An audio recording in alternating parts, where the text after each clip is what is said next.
نعبد ونصلي على رسوله الكريم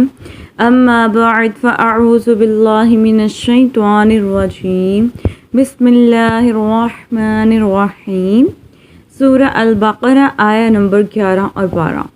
وَإِذَا قِيلَ لَهُمْ لَا تُفْسِدُوا فِي الْأَرْضِ قَالُوا إِنَّمَا نَحْنُ مُصْلِحُونَ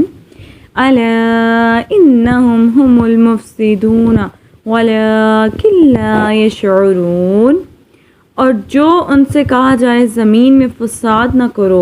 تو کہتے ہیں ہم تو سنوارنے والے ہیں، سنتا ہے وہی فسادی ہیں مگر انہیں شعور نہیں۔ لا تفسدوا فی الارض، زمین میں فساد نہ پھیلاؤ۔ اس آیت اور اس کے بعد والی آیت میں ارشاد فرمایا کہ جب ایمان والوں کی طرف سے ان منافقوں کو کہا جائے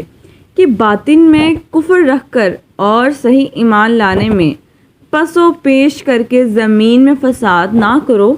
تو اب پھر وہ کہتے ہیں کہ تم ہمیں اس طرح نہ کہو کیونکہ ہمارا مقصد تو صرف اصلاح کرنا ہے۔ اے ایمان والو، تم جان لو کہ اپنی اسی روش پر قائم رہنے کی وجہ سے یہی لوگ فساد پھیلانے والے ہیں مگر انہیں اس بات کا شعور نہیں کیونکہ ان میں وہ حس باقی نہیں رہی جس سے یہ اپنی اس خرابی کو پہچان سکیں۔ منافقوں کے طرز عمل سے یہ بھی واضح ہوا کہ عام فسادیوں سے بڑے فسادی وہ ہیں جو فساد پھیلائیں اور اسے اصلاح کا نام دیں۔ ہمارے معاشرے میں ایسے لوگوں کی کمی نہیں جو اصلاح کے نام پر فساد پھیلاتے ہیں اور بدترین کاموں کو اچھے ناموں سے تعبیر کرتے ہیں۔ آزادی کے نام پر بے حیائی، فن کے نام پر حرام افعال، انسانیت کے نام پر اسلام کو مٹانا اور تہذیب و تمدن کا نام لے کر اسلام پر اعتراض کرنا، توحید کا نام لے کر شان رسالت کا انکار کرنا، قرآن کا نام لے کر حدیث کا انکار کرنا وغیرہ سب فساد کی صورتیں ہیں۔ اللہ تعالیٰ ہمیں فساد سے بچنے کی توفیق عطا فرمائے۔ آیہ نمبر 13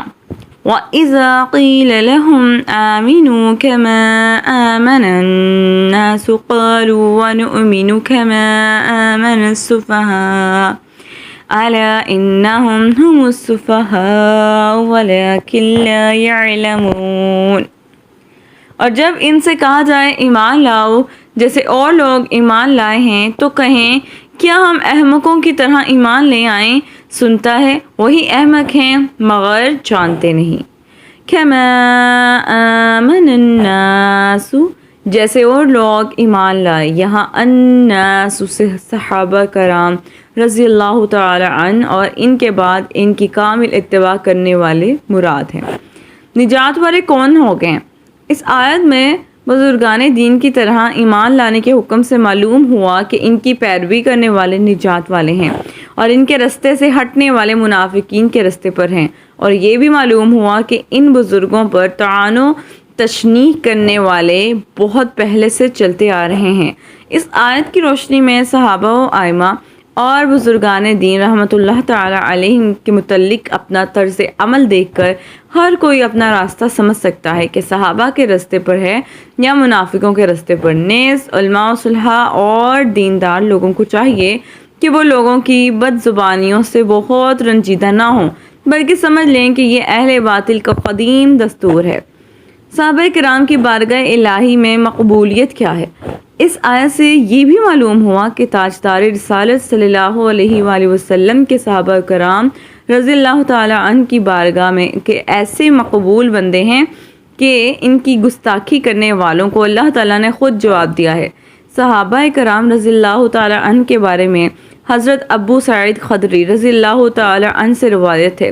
حضور پر نور صلی اللہ علیہ وآلہ وسلم نے ارشاد فرمایا، میرے صحابہ رضی اللہ تعالی عنہ کو گالی گلوچ نہ کرو، ان کا مقام یہ ہے کہ اگر تم میں سے کوئی احد کے پہاڑ کے برابر سونا یعنی اللہ کی راہ میں خرچ کرے تو اس کا ثواب میرے کسی صحابہ رضی اللہ تعالی عنہ کے ایک مد، ایک چھوٹی سی مقدار بلکہ آدھا مد خرچ کرنے کے برابر بھی نہیں ہو سکتا۔ اور اللہ تعالیٰ کے اولیاء کے بارے میں حضرت ابو ہریرہ رضی اللہ تعالیٰ عنہ سے روایت ہے، حضور اقدس صلی اللہ علیہ وآلہ وسلم فرماتے ہیں کہ اللہ تعالیٰ نے فرمایا، جو میرے کسی ولی سے دشمنی کرے اسے میں نے لڑائی کا اعلان دے دیا۔ اس سے ان لوگوں کو نصیحت حاصل کرنی چاہیے جو صحابہ کرام رضی اللہ تعالیٰ عنہ کی بے ادبی اور گستاخی کرتے ہیں اور اللہ تعالیٰ کے اولیاء کے بارے میں غلط عقائد و نظریات رکھتے ہیں۔ اللہ تعالیٰ سے دعا ہے اللہ تعالیٰ ہمیں ہدایت کی توفیق عطا فرمائے، آمین ثم آمین۔